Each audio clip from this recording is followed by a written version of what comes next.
Hey, what's up guys, Malt here, and we're back with some more Konran, Zanki, GATE01 Prism virus. So what happened last episode? Oh yeah, I remember. I'm dead.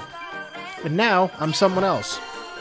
I haven't played this in a bit, maybe 9 days or so, but I still remember the what the fuck feeling I had from the last episode.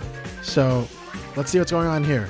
I know he just died. Not that I really cared. Hi sisters, it's me, Dokuroku. Yes, it's me!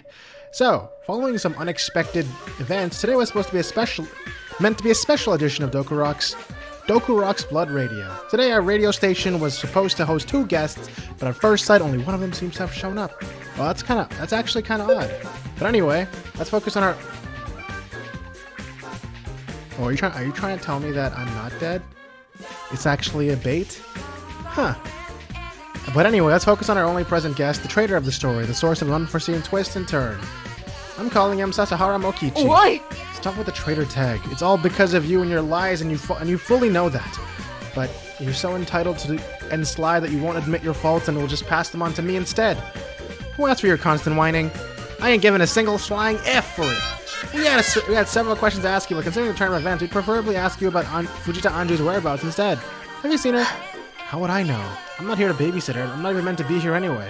Yes, indeed. You're supposed to rest forever in a rickety wooden coffin. According to the papers that I'm holding here, your will stipulates that you don't wish to be cremated and be buried instead. There's even a quote saying that you wish to be buried so that you can make one with Mother Nature. That's some crazy environmentalism fanatic crap right here. Hey, environmentalism is a great philosophy and nothing about it is mentioned in this. Don't start messing things up just to sound entertaining. I just have a great interest in nature, that's all. The folded math exam paper you dropped out of the Shinjuku Gyoen garden years ago is telling me otherwise, though. Littering? Get off my back. It was a one-time thing. If you say so. That's a bummer, though. Since your ending is intertwined with the other blockhead's death, all of my questions are becoming useless. Where's that scumbag again? Huh? What? She's gone into the... What? Now this farcical delivery can come to an end? It is auto-advanced. What? Guess we should save. I guess something big is about to happen now. So am I not actually dead? The place just kept on getting emptier and emptier. Walking around the dormitory corridors simply became a painful chore. Looking at those doors, not expecting anyone to open them anymore, and seeing the pictures of those who had departed felt like the hole in my chest growing a bit larger. Nope, I'm definitely Hanbi. I just kept on having poignant flashbacks of a past that has been hunting me since my childhood. Flashbacks that were pushing me into believing that I should have abandoned myself to a self-triggered oblivion long ago. I was just a man straying farther into a linear path. From time to time, I would encounter potential sources of happiness, and as soon as I would try to touch them and lead them into my life, they would vanish like ghosts. But once again, one of them became a specter. The specter of another failed attempt at perceiving a semblance of happiness. In the end, I was just born to become a miserable man.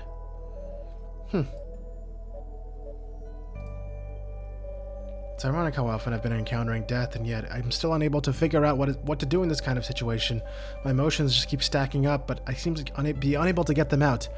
I just keep on suppressing them deep within me, and they'll burst out naturally someday. I guess lazing around on this bed isn't going to improve anything. Maybe I should go out instead. Now that I'm thinking about it, Chloe hasn't shown herself for the entire day. Shown herself of the entire day. She's probably unaware of the actual situation. I should get her informed about it. However, finding the right words isn't going to be an easy task. Let's get going, I suppose. Onward and upward. Dude, Chloe can't handle this. Chloe just learned that she forgot her own boyfriend. Now I gotta tell her the person who, consoled her is dead. That ain't good, dude. Oh yeah, I was supposed to update my game. So according to the Fujitsuki staff, there's no more minigame difficulties I have to worry about, so I can actually safely update my game. Maybe I should do that so that it stops being so laggy. I forgot about that. And we'll do it I'll do it in between episodes, obviously. I'm not gonna do it right now. But I should probably do that. How do I leave again? Right. Okay, let's tell Chloe what's going on, I guess. Chloe, are you home? If you're planning to inform Chloe, it has already been done. Amani and Takatsugu both took on the delicate task to tell her everything. Was she waiting for me? She just seemed to have jumped out of her room. Oh, is that so? I guess it's one burden to brush off my shoulders then. I guess so. You know, I appreciate the way you opposed to my words earlier. You're right about not jumping to conclusions. That was a foolish idea and I feel stupid for that reason. You are far from being stupid. It's only fair for us to be a bit confused. I suppose... Well... Would you happen to have your infamous pocket tea bags? I do. Would you like some? Truthfully, they taste pretty decent. Not that the idea of drinking some dirty tea has been rotting in your pockets delights me, but I'm in the mood to have some pleasant company, and I suppose a cup of tea would be a nice compliment. I can easily discern some underlying embarrassment slipping through her slipping through her impassivity. She's avoiding eye contact at all costs, which isn't one of her habits. It is the first time I hear you wanting to spend time with somebody. I'm obliged that you've chosen me for this. I must be special then. Don't get on your high horse with that smirky face. We're just two adults in a grim situation, and social interaction, they're becoming a necessity to maintain a semblance of sanity. I hear you on that. But as a gentleman, allow me to return the offer and ask you if you would grace me with your presence for a tea session in the cafeteria. With pleasure. Are we in? Are we in? Is he in? It was a comforting sensation filling up my hollow shell. The last time I was able to feel it was dating from far back in the past. I'd lost a taste of emotional warmth, and I felt rather unexpected to meet with this feeling again in such a wretched situation. The strange fever that keeps you warm during cold days, it is a pleasant sensation, but you know too well that it may hurt you even more. Why am I still keeping my hand reached out? If someone happens to grab it, they will most likely vanish once more. They always do. But this time I want to risk myself one more time.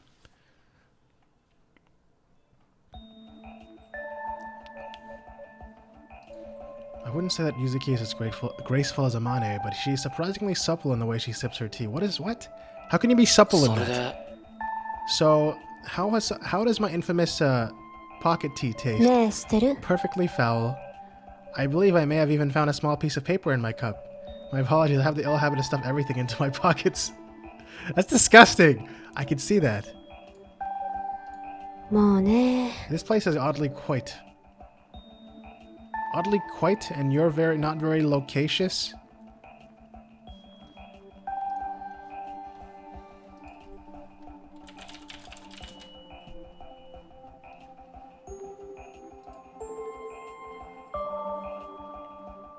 Is there an adjective for quite, or is that just a typo for quiet? I think that might be a typo for quiet.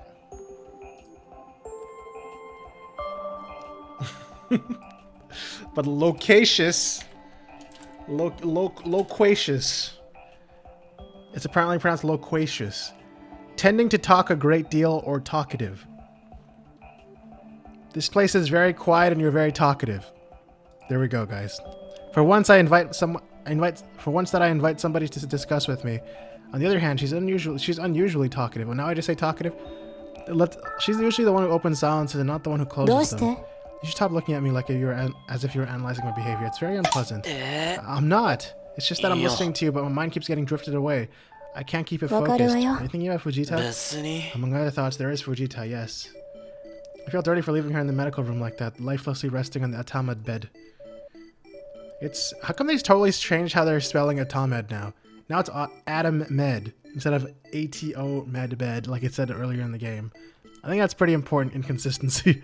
It's fine, we covered her body with a piece of cloth after your departure, and either way, her body's already been taken care of. What? Really? Yes. I thought she was just gonna be like, yeah. Shortly after that, they locked the door of the medical room. I stood in front of them. Shortly after they locked the door of the medical room, I stood in front of the windows that gives out into that room. I stayed there for half an hour before leaving to stop by the restrooms, and when I came back, the bodies had already disappeared. So it's just another proof that there might be some secret pathways scattered all around the facility. But why did you stand there for half an hour, if you don't mind me asking? I was waiting for something to happen, I suppose. Is that so? And? I was looking at the two of them, especially Fujita. She had a good heart and she was clever, not in an excessive way or a haughty fashion. She had that down-to-earth type of intelligence. Why do you seem surprised at my words? No? I mean, not at all. I don't believe that you're cold, you know? Well, that's coming out of the blue. What is that even supposed to mean? You seem to believe that everyone thinks that of you and that you have a stone heart. They'd be right, though. I'm not the warmest being to walk on this forsaken planet. However, I wouldn't say that I'm heartless. I just have a stern way of perceiving my feelings and my emotions. I only pay close attention to those I care about. I care for. And even then, I sometimes fail to do it properly. Sorry, guys. I'm being distracted a lot here. I'm just making sure things are running smoothly on my recording. Seems like it's good, though. I've seen weird pop-ups. For instance, there are some people in this facility that I don't really care for. I wouldn't be indifferent for their departures, but I wouldn't feel sad for too long either. I'm not scared to admit it openly. I've never denied the type of person that I am. You're a valiant and honest person, indubitably. But if I may ask, did you care for Fujita? I don't really know. She was a special girl. I just don't know if I held her dear in my heart yet. Hey! We hung out like 5 times and you told me the same story twice. How could you not be cool with me? But ever since she died, something has been happening inside of me, something unpleasant. I can get that. And do you care about me? Demo. What? Where's that insipid question coming from? You don't have to answer. That was just merely teasing. I'm simply trying to keep the brightest side of my personality up on stage. Teasing people I sincerely care for sounds like a good way to achieve it. People like you, in instance. Quit saying some nonsense, would you? But they are not nonsense. It's not nonsense. These are heartfelt words. I'm not scared to admit it openly. It's very disappointing of you to be using my own words against me. Yuzuki's huffed-out giggle struck me as a lightning tearing a tree apart from the inside. It's been nonchalant, but in the air she exhaled through her nose, I was able to hear a subdued sound of sincere glee. It wasn't much, but it was because it was hers it felt special. Now then, I'd like to bring our discussion to an end and take on more serious matters. I need you to follow me into the kitchen. That's quite an abrupt way to change the topic. I wonder what she needs me for in the kitchen. Well, yeah, take the lead if you may. Yosh. Do that kitchen. Oh, I don't have to manually actually go there. Oh, nope, it's automatically moving me up. Never mind, I pressed the wrong button. God damn it.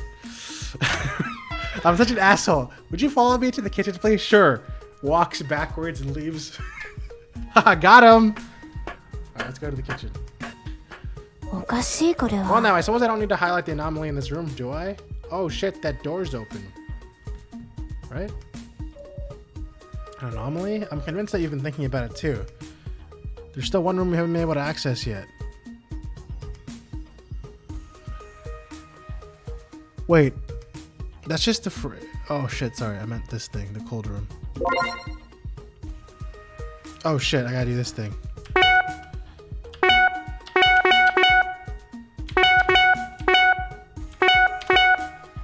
Got it. Are you talking about the cold room? I've been thinking about it, yes. Do you happen to have the same bad presentiment about this room as well? Why would it be kept shut if there was something to hide inside? We need to break it open. Oh wow, excuse me, Yuzuki, but it sounds like a pretty reckless idea. Even though they hinted that we may have more rights than we initially thought, it's still not a reason to fight the bear bare-handed. What?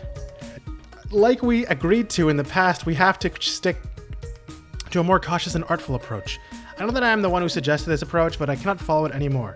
And they know everything we do. And I once thought taking things at a slower pace was a good idea. I've recently figured out that's not the case anymore. We're disappearing one after another, and now they have the VIP. The process is going to get drastically faster. I don't want our story to go untold and be forgotten. Their crime can't be left unpunished. I suppose you're right. But as for now, we have nothing to break this door open. It seems to be pretty sturdy, and I don't believe that simply kicking it would do the job. I suppose we could use one of the fire extinguishers to break the lock. That was also my first idea, but I'd like to find a more subtle approach, and I don't want to attract too much attention. But if time comes down to one solution, I'll use the forceful one. And that's a strong Yuzuki that I know. Should we inform the others about it? Maybe Takatsugu, I don't know. But I feel like the two girls might be better off the plan. Amane and Chloe, I don't think we should leave them aside. They'll be fine being left out of it. Furthermore, now is not a matter of personal sentiment. It's about taking decisions and reacting. Dude, half the people are gone now, right? More than half. Isn't there only like 4 people alive right now? It's Takatsugu, me, Amane, and Yuzuki. Oh no, wait, and Chloe. Okay, there's 5 people alive right now, out of the original 10. Left alone in the quietness of the kitchen, my attention was turned to the cold room almost instantly. I started asking myself if we were not just looking a bit too deep into it. What if it really was just a cold room? But then why would they keep it tightly locked? This is very suspicious. Now that Yuzuki has locked this room Yuzuki has locked this room as her next target. It almost sounded like Yuzuki's the one who locked the room in the first place. Entering the cold room has become our next mission, but I'm quite disappointed in my own capacities. Being a detective, I expected myself to find most solutions, but I cannot even fulfill this role, besides investigating here and there. I got outsmarted by a person that's younger than me and doesn't even specialize in this domain. I'm probably trying to excel at a skill that's lying out of my realm. Everything seems to point out that the mastermind cannot afford to kill any of us without mind hacking us first. The VIP makes their task faster and easier to achieve, but their plan doesn't rely on this technology, it relies on the mind hack. Now, however, even though we're quite free to move around and conspire, Sasaharu's execution has proved to us that there are still some limits, those being the discovery of incriminating evidences. But then, is our search for this truth digging our graves? Would discovering the mastermind's identity and recovering our memory in its entirety compromise our likelihood to survive? But there's also that unknown variable, which is that even if they retrieve the unlocking memory, would they let us free afterward? From past experience, I have my doubts. Yuzuki may be right. Our initial approach was probably not the right choice. We're running out of options. Oh? Pardon me for the intrusion. It's fine. You can come in, Amane. Thank you. Amane seems slightly tired. Her posture seems a bit worn out. I was about to prepare dinner. Now that Uraraka has left us, there is seemingly no one to fulfill his role. I have volunteered to concoct the meals for everyone. You don't have to strain yourself with this burden, Amane. Everyone can simply pick something in the fridge. As I was talking to her, Amane was walking around the kitchen, picking up different cooking utensils. She was most likely not listening to me. Are you good at cooking? Fear not, sadly. I would not go as far as belittling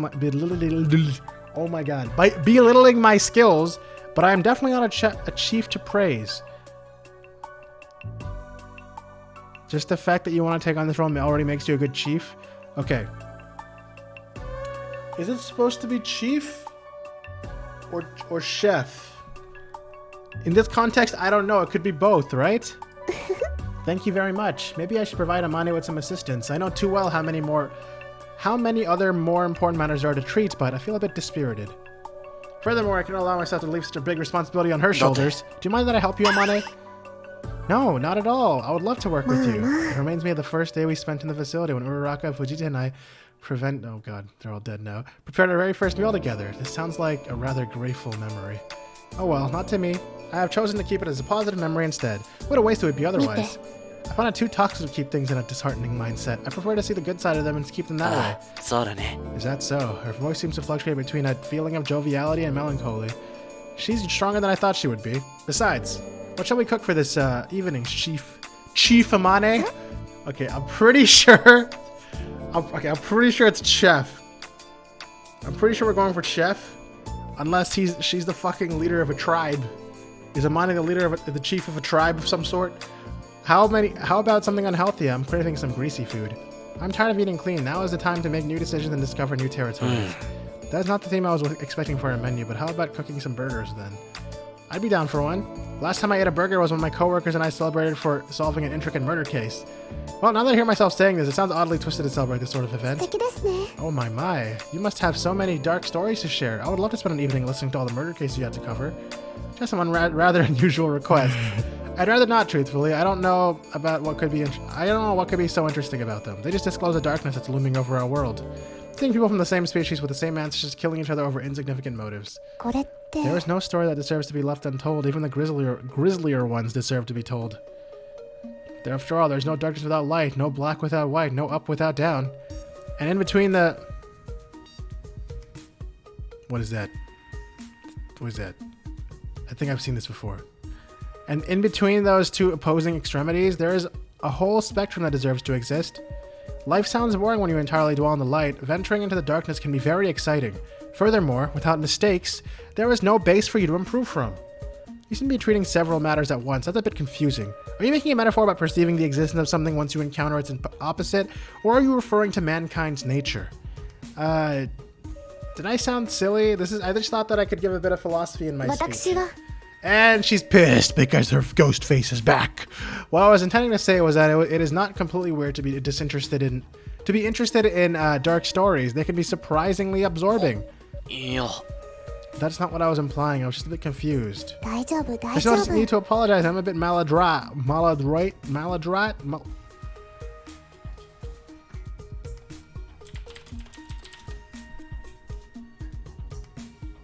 Ineffective or bungling, aka clumsy. Okay, I'm a bit clumsy when it comes to okay, so like not, she doesn't have the, whoa, she doesn't have the, there's a word that's on my head right now. Awkward, I guess?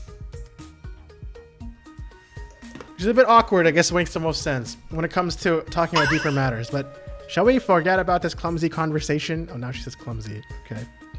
To focus our attention on the menu instead. The cooking session is ongoing, is it? For a full hour, Amane and I gave the best of ourselves in order to prepare our seventh dinner in the Tetra facility. Dude, 5 people died in 7 days. That was unexpected. I thought it was going to be a 30-day game. In the end, we didn't cook any promised burgers. Oh, we didn't cook the promised burgers. You know, the most holy burgers of all the land. Since we had seemingly run out of the required ingredients. Instead, we ended up cooking some agemono. Although we believed that we would have enough food for 30 days, I noticed that we were starting to have less than expected. I'll try to hide my preoccupation concerning the diminishing supplies, but I could read on Amane's face that she was sharing the same worries. Also, I don't know what that is. I don't know what that food is. They didn't even bother explaining it. I'm kind of too lazy to check it up. Oh, it's interlude? I got an interlude? Do you believe they will come? Most likely. I don't believe I've seen anyone taking a snack the entire day. They must be pretty hungry by now after what happened earlier. Who would even want to eat? I hope so. But it has been 10 minutes since we've... Sorry for being late. There they are. Oh, it has been a while. It's a pleasure to see you at long last. I'm sorry for causing so many inconveniences. You're not causing any inconvenience, Chloe. Everybody understands your grief. Thank you for your understanding. Her eyes seem foggy. She's clearly not doing any better. Oops, I skipped something. I walked up to Chloe and kindly patted the top of her head as a sign of compassion, but then I rapidly came to realize that someone was still missing. By the way, where's Yuzuki? I bumped into her earlier. I asked her to come, but she said she wasn't interested. She's probably spending time on her own to think about our next plan. That's not healthy. She could have joined us. I suppose we cannot go against her will. Let's say that. Yeah, she'll probably come later on. I'll bring her a plate of food.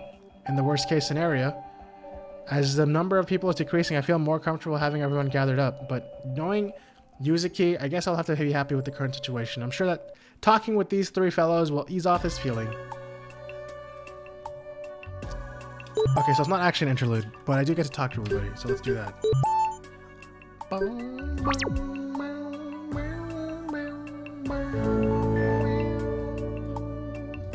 I love this song. Alright, let's go. Let's talk to the worst one first, because it's not enough. Or maybe the best one, who knows. It's been a while since... I think this needs to be separated. I think? Maybe that's just how a part works? I don't know. It's been a while since we've last been all together to eat dinner. It's probably normal considering there are less people to gather. When you put it that way, it's more depressing than motivating. But wait, now that I remember... Attention please, listen up everyone, I've got good news. At long last. While changing my undies, I retrieved a dusty CD. What's so important about it? Wait for it, you're gonna be happy, Han. That's a Rococo movie CD. Is this for real? What is that? I'm 100% sure that it was dubbed in French, though. That's weird that you've never heard of it, Chloe. Rococo show is the coolest show ever. I'm sure you'll like it. That's an uplifting discovery. I should be happy, but somehow I'm actually quite disappointed. I really believe that he has discovered something useful. I know. And I was like, you know, maybe we could watch together this evening in the parlor. It'd be a good opportunity for us to take on nostalgia and make Chloe and Yuzuki discover the Rococo universe.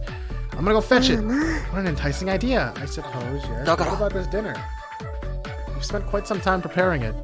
Just eat in front of the movie. Eating at the table is kind of boring anyway. So, what about my idea?